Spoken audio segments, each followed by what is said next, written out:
I'm Sarah Thompson, 38 years old, living in Houston, Texas, a mother of 2 little boys, Jeremy, 4, and Andy, 2. It was a stormy night. The rain was pouring down in thick, heavy sheets. I pulled into the parking lot of our synagogue, the place my family always went to. We're late, I thought to myself. I turned to Jeremy and said, "Run to the door and wait for me there. I'll bring Andy in after you." Without hesitation, he opened the car door and ran toward the synagogue. I reached for my umbrella, climbed over the seat to unbuckle Andy from his car seat, then took his little hand and stepped out into the rain. We had only taken a few steps when a sudden thought flashed through my mind. My wedding ring is touching the metal frame of the umbrella. This is stupid. I should let go of it right now. But before I could do anything, boom, a massive bolt of lightning struck the top of the umbrella. Everything froze in that moment. I was dead. But the strangest part? I didn't feel dead. I was still me, fully conscious, completely aware of everything happening around me. There was no slow fade, no blackness, no drifting away. 1 second, I was holding Andy's hand in the rain, and the next, I was just somewhere else, watching it all unfold. Then I heard them. Jeremy and Andy were screaming. Andy clutched his little ears, wailing in pain. Oh my God, the lightning must have burst his eardrums. And Jeremy, my sweet, stubborn Jeremy, he wasn't standing where I told him to. No, he was running back toward me, and I felt myself getting angry.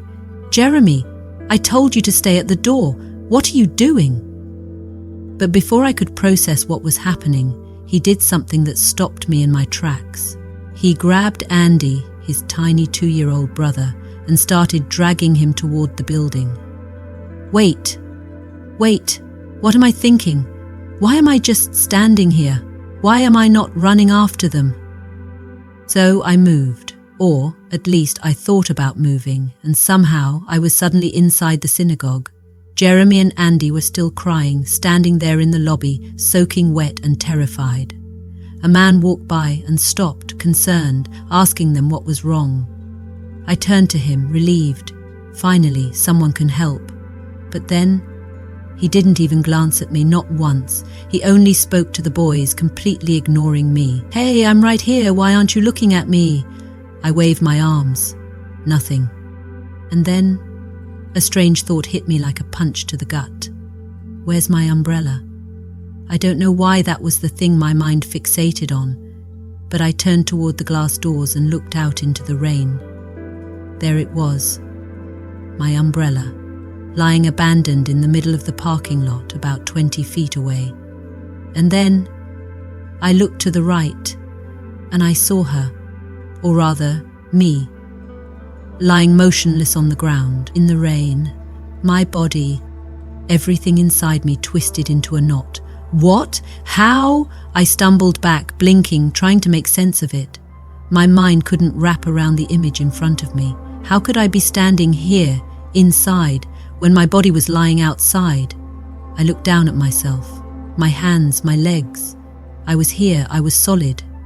I was still wearing my new shoes, the expensive ones I had bought just last week. They were fine, perfect. But outside, the shoes on that body were ruined, burned, charred black, their soles completely gone. I could see my own feet, raw and exposed. No. I squeezed my eyes shut, then forced them open again. Still there. Still me, lying there, unmoving, face down on the pavement. This isn't real. It can't be real. A desperate thought clawed its way to the surface. Get up right now. You're ruining your outfit. You're lying in a puddle of grease. Your shoes are already destroyed. Now you're making it worse. Just get up. But nothing happened. I willed that body to move. I screamed at it inside my mind, trying to force it to sit up, breathe, do something, anything. But then, something deep inside me shifted. A realization. A truth so undeniable that it settled into my bones. I'm dead. The thought came as clearly as if someone had spoken it aloud, and yet there was no fear, no panic, just a deep, calm knowing. And the strangest part? I had never felt more awake. Just as the shocking realization of my own death settled in, something else happened. A light appeared. It wasn't just any light. It wasn't like the sunlight on a warm morning or the flicker of a candle in the dark. It was alive. It had presence and awareness, as if it knew me. It wasn't just shining, it was calling me, not with words, not with sound, but with something deeper, a pull, a knowing. It wanted me to follow. There was no fear, no hesitation. Somehow I trusted it, and in that moment I had only one thought. All right, let's see where this goes. The second I thought it, I was somewhere else. One blink, one shift, and suddenly I wasn't in the rain or in the parking lot or anywhere near my lifeless body anymore. I was standing in the most unbelievable garden I had ever seen. No, not a garden. Something more. Something beyond. The air here was different. It wasn't just air. It had weight, but not in a heavy way. It wrapped around me like a soft embrace, filled with something unexplainable. Love, peace, safety. The overwhelming sense that I was exactly where I was meant to be. And the colours, my God, the colours. The flowers weren't just blooming, they were alive, almost breathing, their petals opening and closing as if they were responding to my presence. And the colours, oh the colours, they weren't just bright, they were impossible. They were shades I had never seen before, hues that had no name, no comparison in the world I had left behind. The best way I could describe it was that it was as if light itself had turned into colour, shifting and changing with every movement, every breath. And I could feel them. I don't know how, but I could. Every flower, every leaf, every blade of grass. I could feel their joy. It was like everything here was connected, everything was alive, everything was singing, not with sound, but with something deeper. And somehow I was a part of it. But as beautiful as the garden was, that wasn't what overwhelmed me the most. It was the love. This wasn't just love like I had known before. It wasn't like the love between a husband and wife, or even the deep, boundless love of a mother for her children. It was more. It was everything. It was pure, unconditional, endless, and perfect. It filled every inch of me, every part of my soul, like a flood that washed away every doubt, every pain, every fear I had ever carried. It told me without words, you are known, you are loved, you are safe. And for the first time in my life, I believed it. In the center of this paradise stood a bench. But it wasn't just any bench. It was carved with such detail, such impossible beauty, that it looked like it had been shaped by something divine. The wood shimmered, as if light was trapped within its swirls and curves. It wasn't just a seat. It was alive too, just like everything else here. And then a voice filled my mind. "Sit down, my dear." I froze. I knew that voice. It wasn't a stranger. It wasn't some distant, unfamiliar presence. It was him, my grandfather, the very man whose name we had gone to the synagogue to remember that night. He had been gone for years, but his voice, his deep, gentle voice with that unmistakable French accent, I would recognize it anywhere. I hadn't seen him, but I didn't need to. I knew he was here. I felt him. I wanted to turn around. I wanted to see him, to throw myself into his arms and let him hold me the way he did when I was a little girl. But something inside me whispered, "Don't." Not because I was scared. No, there was no fear here. But because somehow I knew I wasn't supposed to. But when your dead grandfather tells you to sit, you sit. So I did. The moment I lowered myself onto the bench, something incredible happened. It shifted. It moved. Not like a normal bench, not like wood against wood. It morphed, adjusting itself to fit me perfectly, as if it had been made just for me. It wrapped around me like an embrace, holding me with a comfort so absolute, so perfect, that for the first time since the lightning struck, I felt like I was home. Even though he was sitting right next to me, I never turned to look at him. Not because I was afraid, but because deep down, I knew I wasn't supposed to. It wasn't a conscious decision, more like an instinctive understanding, as if some part of me already recognized the rules of this place. And yet, I didn't need to see him to feel him. His presence was undeniable, wrapping around me like a warm embrace. Familiar and steady, there was no mistaking it. This was my grandfather. The moment he spoke, I knew it was him. That deep, reassuring voice with the faintest trace of his French accent. The way he always spoke with a quiet certainty that made you feel safe. But the strangest part? He wasn't actually speaking. Not in the way we do on Earth. Here, words weren't necessary. We weren't communicating with sound. We were exchanging pure thought.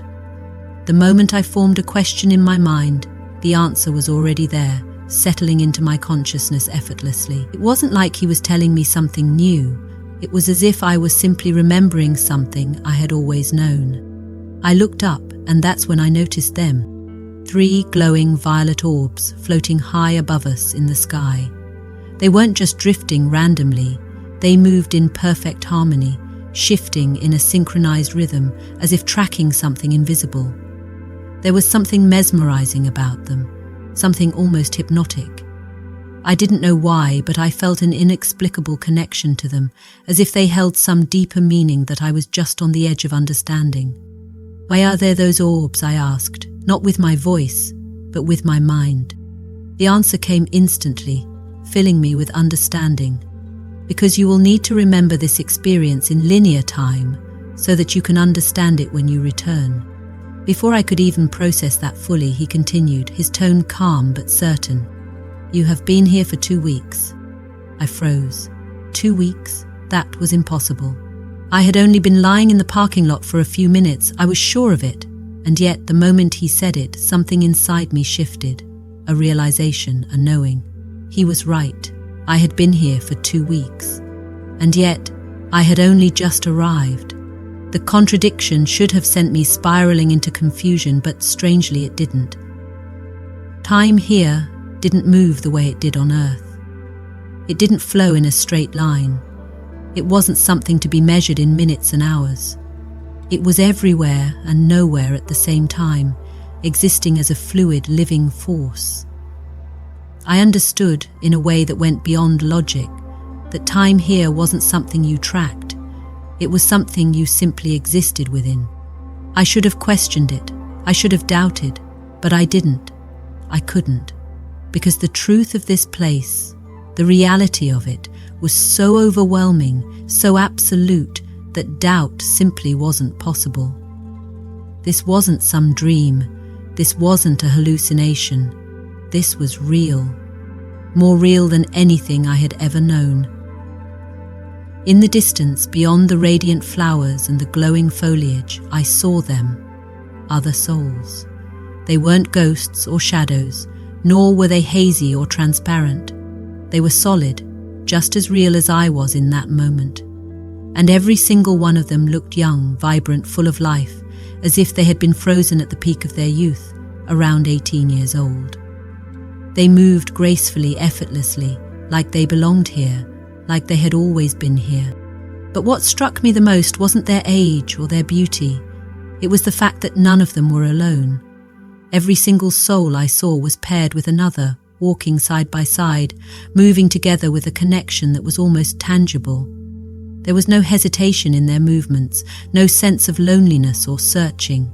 It was as if each pair was exactly where they were meant to be, existing in perfect harmony with one another. I turned to my grandfather, the question forming in my mind before I even realized it. Why are they all in pairs? His response was immediate, his voice smooth and certain, flowing into my mind as effortlessly as if it had always been there. Just as you are here with me, Everyone has a companion. No soul walks alone. The words settled over me like a soft weight, heavy with meaning, yet comforting in a way I couldn't quite explain. I looked down at my hands that just moments ago had been burned and damaged, blackened from the lightning strike. But now they were perfect, smooth, unscarred, untouched by pain. My skin was flawless, as if I had never known suffering, and yet something felt off. Something was missing. I lifted my hand instinctively, my fingers running over the place where my wedding ring should have been. But it wasn't there. The absence of it sent a strange ripple through me, like a missing piece of a puzzle I couldn't quite place. My mind immediately reached for the question, the need to understand flickering in my chest. But before I could ask, my grandfather spoke again. His tone gentle but firm. "If you want, we can talk about that later." There was something about the way he said it that made me pause. A part of me wanted to push, to demand an answer, but another part, an older, deeper part of me, understood that now wasn't the time. So I let it go, nodding slightly, deciding to set the question aside for another moment. Instead, my attention was drawn to something else, a path. It wasn't like the paths on Earth, marked by dirt and footprints. It was luminous, woven from something I couldn't define, as if it had been carved from light itself. It stretched out ahead of us, winding through the endless beauty of the garden, leading toward a range of towering mountains in the distance. The peaks rose impossibly high, bathed in a golden glow that pulsed with energy. They weren't just mountains, they were a boundary. My grandfather followed my gaze, then spoke softly. "If you choose to stay, follow this path, cross the mountains. Once you go beyond them, you cannot return." The weight of his words settled deep into my bones. This was it. This was the choice. To go forward, to leave everything behind, to embrace whatever lay beyond those mountains, or to turn back, to return to the life I had known, the life I had left behind in an instant. At first the answer seemed obvious. Who would ever want to leave this place? Here there was no suffering, no pain, no loneliness, no fear. There was only love, endless and unconditional, wrapping around me like a warm embrace. I felt whole, complete, home. But then he gave me a reason to reconsider. "If you go back," he said, "you will have a daughter. Her soul has already chosen you and your husband as her parents." The words hit me like a jolt of lightning, not the kind that had struck me down on earth, but the kind that awakens something deep inside your soul. I wasn't sure how to process it at first. A daughter? Another child? The thought had never crossed my mind, yet the moment he said it, I knew it was true. I swallowed hard, my voice barely more than a whisper in my own mind. She chose me? The idea was overwhelming. Souls chose their parents? Before they were even born? I had never heard of anything like that, had never even considered the possibility. But somehow I felt it. Deep inside I knew it was true. And if she had chosen me, if she had picked me, then how could I not go back? I felt a flicker of something inside me, an ache, a longing, a pull. Then I have to go back, I have to meet her. My grandfather's response was calm, steady, filled with the same quiet certainty that had always surrounded him in life. If you don't go back, it's all right. She will choose another family. There is no wrong choice. But that only made my resolve stronger. No. If she had picked me, then she was mine. I wanted to know her, to hold her, to be her mother. The idea of her choosing someone else didn't sit right with me. She had chosen me, and I wouldn't abandon her. I knew what I had to do. I had to go back. Going back will be painful, Sarah. My grandfather's voice, steady and unwavering, held a solemnity that sent a ripple through my very soul. He wasn't warning me to scare me. He was preparing me. When a soul leaves the body, it expands. It becomes something much greater than it was in life. Now I must compress you, squeeze your soul back into a body that is broken, burned and damaged. The pain will be immense." I understood what he was saying, but the words barely registered. Pain didn't matter. The thought of suffering, of agony, of enduring something unbearable, it was insignificant compared to the urgency I felt in my heart. My children were waiting for me, my boys. And now the little girl I had not yet met, the soul who had chosen me to be her mother, was waiting for me too. I had to go back.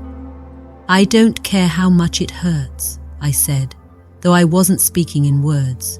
My voice, my very being, pushed the thought toward him with a force that felt stronger than anything I had ever felt before. "I need to go back." There was no hesitation.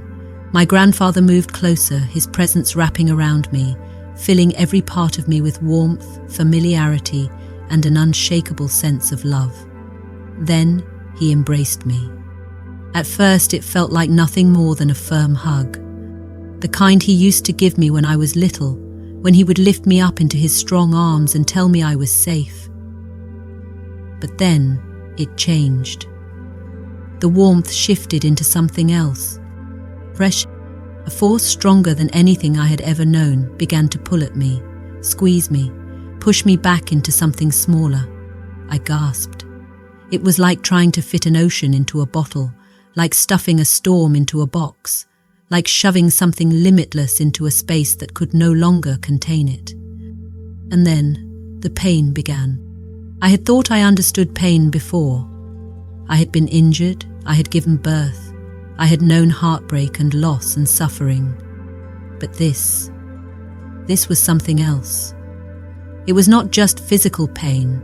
It was total pain, reaching beyond the body, beyond nerves and flesh and bones, beyond what a human body should even be able to feel. It was as if every cell in my being was being shattered and rebuilt at the same time. Fire seared through me, ice clawed at my skin, lightning cracked inside my bones. I was being compressed, squeezed, forced back into a space too small to hold me. I wanted to scream, but there was no air, no sound, nothing but the crushing weight of existence itself slamming back into me. And then I opened my eyes. Rain, blinding, relentless rain, pounding against my skin, running down my face in cold streams, pooling around my body on the asphalt. I was back. I gasped, my chest heaving, my lungs burning as I sucked in the wet, heavy air. I was lying flat on my back in the exact same spot in the parking lot, my limbs still limp, still tingling with the remnants of something electric. But the pain, it hadn't stayed in the place between life and death. It had followed me back. Every inch of my body screamed. My skin was raw, my muscles stiff and aching. My chest felt like it had been crushed and rebuilt. My feet, dear God, my feet, felt like they had been dipped in fire, seared down to the very bone. Every nerve in my body was on fire, and yet, somehow, I was alive. Voices, I heard them before I saw them, panicked, urgent, overlapping each other in frantic concern. "She's awake. Someone call an ambulance. Sarah, can you hear me?" I could feel hands grabbing at me, lifting my head, gripping my arms, pressing against my neck to check my pulse. I blinked, my vision blurry, trying to make sense of everything. People were running toward me, gathering around me, their faces filled with panic and confusion. But all I could think was, it was real. I had been gone for 2 weeks, but here on Earth, only minutes had passed. The rain hadn't stopped, my body hadn't moved. To them, it was as if I had collapsed unconscious in the storm. But I knew the truth. I had been to another place. I had made a choice, and now I was back. After returning, I was no longer the same person. Something inside me had changed, shifted in ways I didn't fully understand. But what happened next was even stranger. It started with the dreams, vivid, haunting, impossible to ignore visions that weren't just dreams at all. They were glimpses of the future, terrifying and detailed, showing me events before they happened. I saw earthquakes, plane crashes, floods, wildfires, disasters so intense that when I woke up, I could recall everything. The time, the place, the smallest details. At first I tried to convince myself they were just nightmares, but then one of them came true. One night I dreamt of a plane crash. It wasn't vague or symbolic. I saw everything: the airline's logo, the flight number, the exact number of passengers on board. I saw the plane spiraling downward, smoke trailing from its engines before it plunged into dark waters. The impact sent a ripple of waves out into the night. The scene was so visceral, so raw, that I woke up gasping for air, my heart pounding in my chest. Terrified, I told my husband. That was just a nightmare, he reassured me. It doesn't mean anything. But 2 days later, my mother called. Her voice trembled with urgency. Turn on the TV. Right now. I scrambled for the remote, turned on the news, and there it was, the wreckage. The same flight number I had seen in my dream, the same number of passengers on board. The news anchors spoke in grave, measured tones, detailing the tragedy. The footage showed debris floating in the ocean, just like I had seen it. I felt my stomach drop. It had happened exactly the way I saw it. And that was just the beginning. The dreams continued. Some were small flashes of visions of everyday moments before they happened. Others were massive, world-shattering events. I dreamt of an earthquake in San Francisco. I saw the Oakland Bay Bridge collapse, the upper deck crumbling onto the lower one. In the dream, a police officer stood at the jagged edge, staring down at a red car dangling over the side. Days later, the earthquake struck. The bridge collapsed. The same police officer, the same red car, hanging just as I had seen it in my dream, and the photo, the exact image I had seen in my sleep, was broadcasted across every news channel. But there was one dream, one vision, that shook me so deeply I didn't include it in my first book. I couldn't, it was too much. In this dream, I wasn't just watching a plane crash from a distance. I was on the plane. I was there, inside the cabin, surrounded by terrified passengers as the aircraft shuddered violently, plummeting toward the ground. My body felt weightless, the pressure crushing against me, the screams around me deafening. Next to me, a woman clutched her child, sobbing, her face twisted with desperation. She turned to me, her fingers digging into my arm, and through her sobs she begged me to take her child with me. "Please," she cried, "take my baby. Please, find my husband. His name is..." She told me his name. She told me her name. She told me her child's name. Then, everything lurched, the sound of tearing metal, the sharp, violent jolt of impact. And then, souls, rising from the wreckage, drifting upward like faint wisps of light, leaving behind the shattered remains of the plane below. I turned, reaching, trying to take the child with me just as she had asked, but something pulled me away, backward, away from the scene, away from the rising souls, away from the crash. I woke up screaming. Sweating, shaking, gasping for air, I lunged for my notebook and wrote everything down. Every name, every detail, every moment. Then, I emailed it to myself. I had learned by then that I needed proof. Timestamps, evidence that these dreams weren't happening after the fact. 3 days later, the passenger list was released. The names matched. The mother, the child, even the husband's name. I sat there, staring at the screen, feeling like the ground beneath me had disappeared. How was this possible? Why was this happening to me? I started questioning everything. Was I supposed to stop these events? Was I supposed to warn someone? But who would believe me? How do you call the authorities and say, "Hi, I had a dream this plane is going to crash. Maybe you should cancel the flight"? What if I was wrong? And if I was right, if the plane still went down, would they think I was responsible?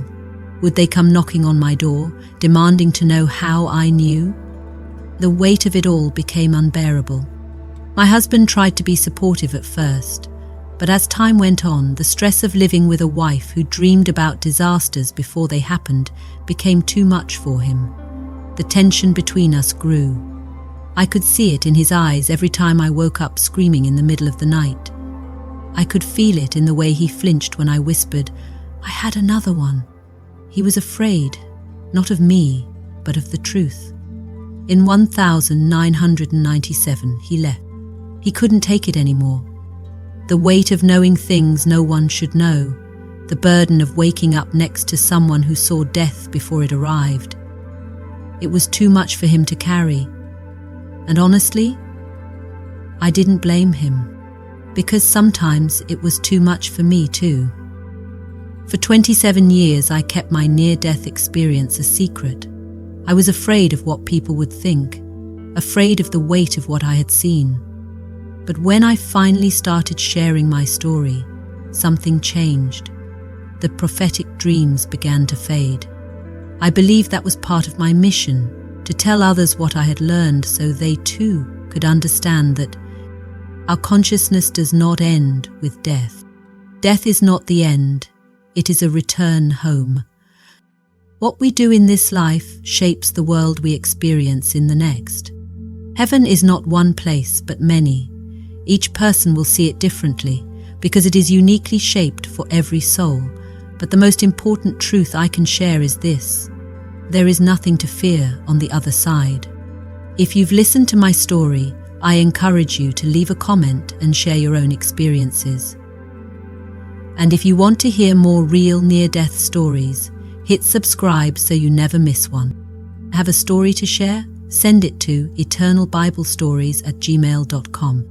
And always remember, one day we will all go home to the light, the love, and the eternal peace waiting for us.